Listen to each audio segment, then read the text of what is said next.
dernière publication d'Avenir Suisse de mai 2017 parle de libre circulation et de mesures d'accompagnement. La libre circulation, c'est ce principe qui permet à tous les ressortissants d'un pays de l'Union européenne de venir travailler en Suisse s'ils y ont un emploi. Inversement, bien sûr, les Suisses peuvent aussi aller travailler dans ces pays de l'Union européenne. La grande crainte politique de l'époque, qui a duré, c'était que ces travailleurs étrangers qui allaient venir en Suisse allaient avoir des salaires plus bas et des conditions de travail moins favorables que les Suisses. Et donc, pour tenter d'éviter cet effet, on a créé ce qu'on appelle des mesures d'accompagnement. Et depuis 2004, elles ont été renforcées 7 fois.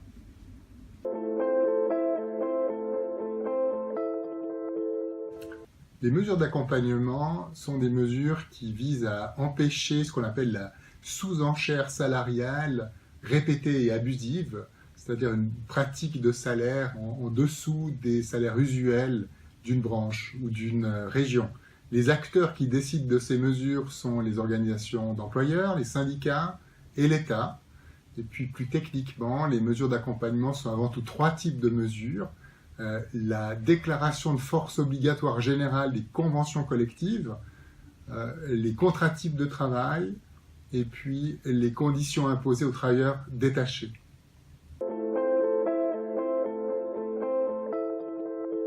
Avec plus de 10 ans d'expérience, maintenant on peut dire que la libre circulation n'a globalement pas eu d'effet négatif, bien au contraire.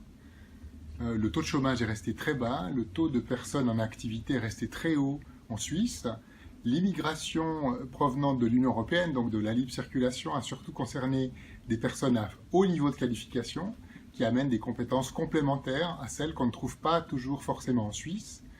Et du point de vue des salaires et de leur distribution, globalement à nouveau, le bilan est positif. Cela dit, toutes les catégories de travailleurs et d'employés n'ont pas bénéficié de ces augmentations salariales dans la même proportion.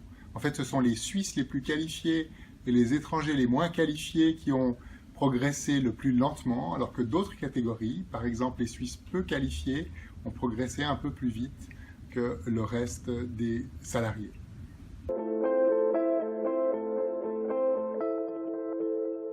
Les mesures d'accompagnement n'ont pas prouvé leur efficacité. Leur but initial était de protéger le niveau salarial des travailleurs suisses, mais en fait, le constat est qu'elles protègent surtout ceux qui ont déjà un emploi par rapport à ceux qui tentent d'entrer sur le marché du travail.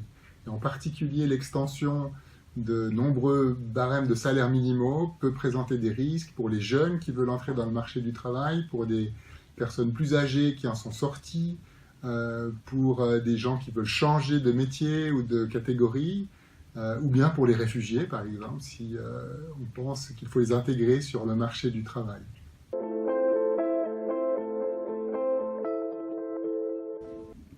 Réduire et ne pas augmenter le volume des mesures d'accompagnement. À moyen terme, il faut envisager d'abandonner l'extension facilitée des conventions collectives de travail pour revenir au régime ordinaire.